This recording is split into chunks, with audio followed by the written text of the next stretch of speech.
Sorry about the wind, but I just thought I'd make a little video on this.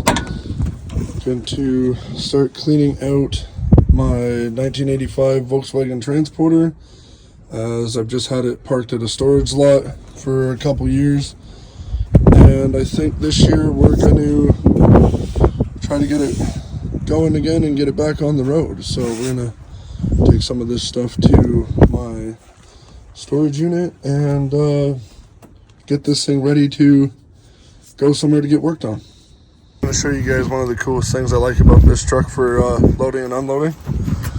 This little tab here, over here. This one's broken, I got to get it fixed, but it still works. Then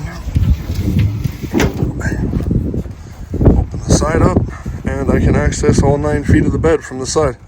It's super easy. It's going to be super handy to take the rocker and the shelf, the shelving unit and everything else out of here, and it's pretty cool. The tailgate comes down and the other side will come down as well. I got something leaning up against the other side, so I got what I can fit into my dually cleaned out back here.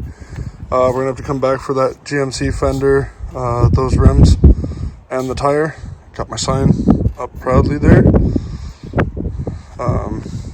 So yeah, time to close it up and get on our way to the storage.